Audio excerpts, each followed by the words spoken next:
ഗുരുവായൂർ അമ്പലനടയിൽ ഒരു പ്രശ്നമുണ്ടായി.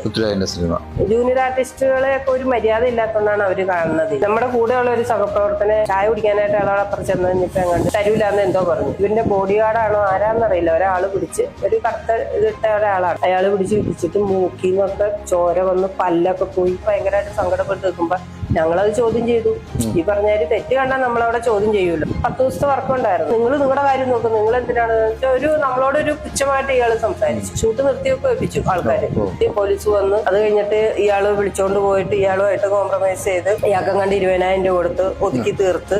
അന്ന് ഈ പ്രതികരിച്ചതില് പിറ്റേ ദിവസം പ്രതികരിച്ചവർക്ക് ആർക്കും വർക്കില്ല. ജൂനിയർ ആർട്ടിസ്റ്റ് ശരിക്കും ഇവരുടെ ഒരു ജീവിതകഥ എടുത്തു കാണിച്ചിട്ടുള്ള ഒരു സിനിമയാണ് പച്ചക്കുതിര, ദിലീപേട്ടൻ്റെ. അതൊരു ഹാസ്യവൽക്കരിച്ചിട്ടാണെങ്കിൽ പോലും തന്നെ അവർ സഹിക്കണത് ഒക്കെ നമുക്കത് മനസ്സിലാക്കാൻ പറ്റും. അപ്പോൾ ദിലീപേട്ടൻ ഒരു ശവമായിട്ട് കിടക്കണം, വിഷം തുപ്പി ശവമായിട്ട് കിടക്കണം. അതുപോലെ തന്നെ ഒരു ഗോപിക ആ സിനിമയിനകത്ത് തന്നെ അനിയത്തിയുടെ കോളേജിൽ പോകുമ്പോൾ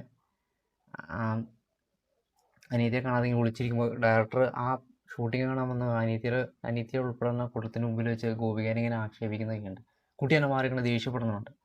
അതുപോലെ തന്നെ എല്ലാ ശൗമ്യ ഒരു മര്യാദ ഇല്ലാത്ത രീതിയിലാണ് അവർ പെരുമാറുന്നത്. ജൂനിയർ ആർട്ടിസ്റ്റ് സിനിമയുടെ മെയിൻ ഭാഗങ്ങളല്ലെങ്കിൽ പോലും കുറച്ച് ഭാഗങ്ങളിൽ അവരുടേതായിട്ട് എഫക്റ്റ് അവരെടുക്കുന്നുണ്ട്. ചിലർക്ക് ഭക്ഷണം പോലും കിട്ടാതെ ഇല്ലാത്ത കഥകളൊക്കെ ഉണ്ടായിട്ടുണ്ട്. അതിലൊരു കഥയാണ് ഭക്ഷണം ഇത് ചായ കുടിക്കാൻ ചോദിച്ചപ്പോൾ കയറി ഇടിക്കുക എന്നൊക്കെ പറഞ്ഞാൽ എന്ത് അവസ്ഥയായിട്ടുള്ള കയറി ഇടിക്കാൻ. ശരി, അവർ ക്യാരവനിലൊന്നും നിങ്ങൾ കയറ്റണ്ട, ഒരു ആ സ്ഥലത്തിൽ നിന്ന് ഒരു ചായ കുടിക്കാനുള്ള സൗകര്യം ഉണ്ടാക്കി കൊടുത്തൂടെ? അവരും മനുഷ്യന്മാരല്ലേ.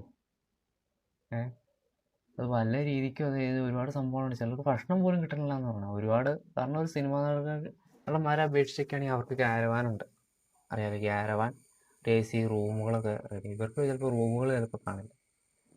ചുമ്മാ കിടന്ന് വലിയിടത്തും കിടന്ന് ഉറങ്ങുന്ന ഒരു ഉറക്കം തിരിച്ച് ഇവരും നല്ല കഷ്ടപ്പാടുണ്ട്. അവർക്ക് ചിലപ്പോൾ പൈസ പോലും കൊടുക്കാത്ത സംഭവങ്ങൾ നിരവധിയുണ്ട്.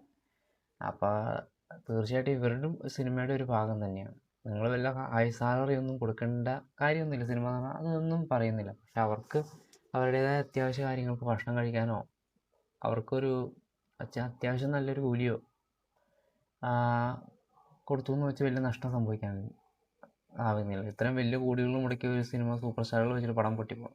അതിൻ്റെ അത്രയൊന്നും ഇവർക്ക് കാശ് കൊടുത്തു കഴിഞ്ഞാൽ അത്ര വലിയ മോശമില്ല. മെയിനായിട്ട് അവർക്ക് സാലറിയാണ് കൂട്ടി കൊടുക്കേണ്ടത്.